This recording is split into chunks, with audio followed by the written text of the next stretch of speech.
All new classic scooter by Honda Philippines. Yan nga po ang nilaunch kagabi ng Honda ang Giorno Plus 125cc 4 valves liquid cool at ang bagong scooter ngayon ni Alden Richards, ang ating idol. Yan po ang color beige na bagong Giorno. Aba mga idol, napakaganda at talagang very elegant, plus syempre pa the class that lasts. With 4 color variants, meron tayong pagpipilian na Virgin Beige, Pecan Orange, at isa pang color na gusto rin natin, itong color white, nice. Pearl Jubilee White. Aba mga idol, ang ganda.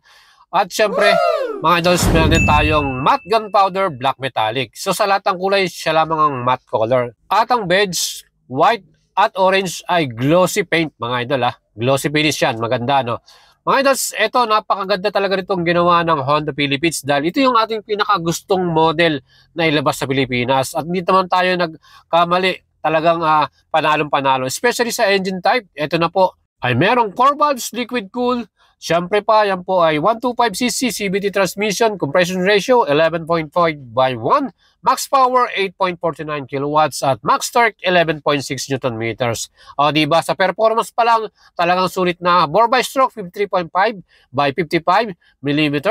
At siyempre, pagdating naman po sa kanyang top speed, with an average of 105 to 110 km per hour. Well, pwede na rin sa ating mga idols kung paano kayo magpatakbo. Siyempre, depende na rin sa inyo yan. At siyempre, itong ating brand new Giorno Plus. Isa rin sa naibigan kong color dito, yung color black nila. Matte gunpowder black metallic. Ang gandang tignan. At ang combination, panalo din. Sa katong Pecan Orange to. Medyo elegante yung dating nitong orange natin. Talagang takaw pansin yan. Very eye-catchy dahil na rin sa kanyang glossy orange color na yan. Mga idols, ang kaganda din, naka 3D emblem ang ating logo dito. Yun din ang gustuhan ko talaga dito. Nag-add yan ng premium looks para sa ating scooter na to. Well, yung iba pang mga touches ito, kagaya nitong mirror natin, kapareho din ng color sa kanyang body color. No? At syempre, pagdating naman sa suspension, telescopic forks ang ating front suspension. Kita medyo makatabaan din yung kanyang front suspension. At sa likod naman, yan naman po ay naka-unit swing or single shock heavy duty yan. Well, siguradong magandang bounce ng ating suspension. Front and rear ay talagang mag-enjoy ka kahit malayo pa ang inyong magiging rides dito. Siyempre mga idol, sa pang gusto natin dito yung stopping power dahil ang Giorno Plus ay naka-disc brake sa front with single piston Nissin caliper yan. Ang kagandahan dito, meron siyang equipped na combined braking system. Once na nag-lever brake ka, siguradong may brake sa front and rear, nagsasabay yan. At mechanical drum brake naman ang ating rear brake para dito. And yun nga, isang variant lang ang dinala ng Honda Philippines sa atin kasi meron din tong ABS variant. So CBS variant lang ang nilabas sa Pilipinas. Just to be clear mga idols, baka may magtanong sa atin kung merong ABS. Wala pong ABS version, just only CBS version. At ang gulong natin sa harap at likod ay parehong may size na 190/12. At ang brand na ginamit nila dito ay Duro Tire mga idol. Siyempre tubeless yan, harap at likuran natin na gulong. Mga idol, eto pa, ang kagandahan dito sa ating bagong model na to. Pagdating naman po sa kanyang dimension, ang wheelbase ito may sukat ng 1,312 mm. At ang kanyang namang ground clearance, 155 mm naman mga idol. At syempre, sa total weight, weight ratio, 116 kilograms naman ang total na bigat nito. So mga idol, madaling gamitin to. Perfecto kahit sa mga lady rider or sa mga estudyante. Hindi lang kayo basta maporma dito. Loaded sa features. Talagang wala ka nang hilingin pa sa bagong Giorno Plus na to. Napaka-porma na, elegante pa ang looks at premium ang pagkakagawa at build nito. No? Brown color din ang ating seat cover. Hindi mo na kailangan palitan yung ating seat cover dahil bumagay na sa ating mga color combination na to. Gaya nitong color beige. No? At syempre meron siyang Honda na logo sa likuran. So yan, makikita pa rin natin kagad. No? Plus syempre, ang isa pang kagandahan dito, yung kanyang luggage compartment. Malaki at talaga marami tayong may lalagay na gamit dyan, 30 liters. At sinukot natin with half face. Tingin ko kahit dalawang half face, pwede nating may kasya rito kung medyo maliit lang, di ba?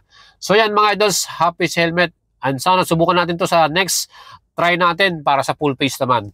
Mga idol, itong bagong Giorno Plus, ito pang nagustuhan natin dito, yung kanyang gulay board.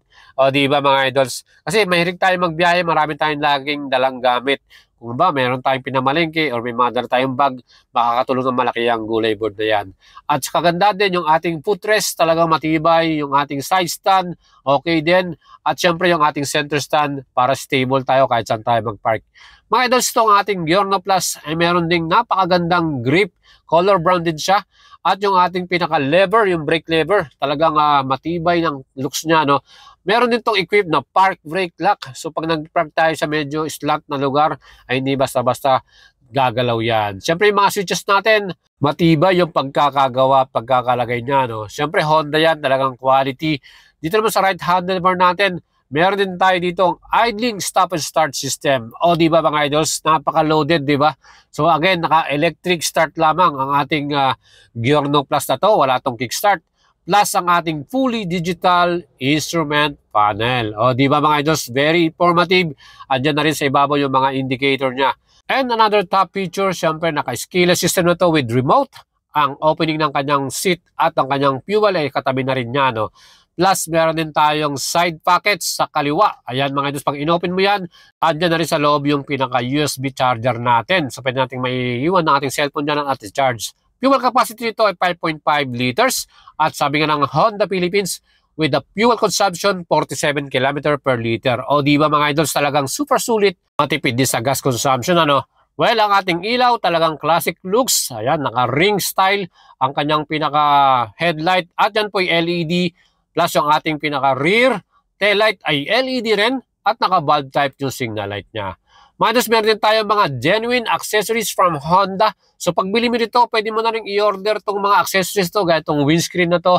Ang ganda, no? Meron din tayong front carrier. Ayan, ang ganda rin. At meron din tayong mga crash guard. Plus yung ating stainless panel dyan. So mga idol, pagbili mo ng bagong Giorno Plus, meron ka na rin mga accessories na pwedeng mabili sa Honda. Kumpleto na yan. Pwede mo nang papugiin lalo at pagandahin yan. Depende na rin sa inyo kung ano yung mas gusto nyo at mas kailangan yung accessories. Ano. Plus, meron din tayong rear carrier dito.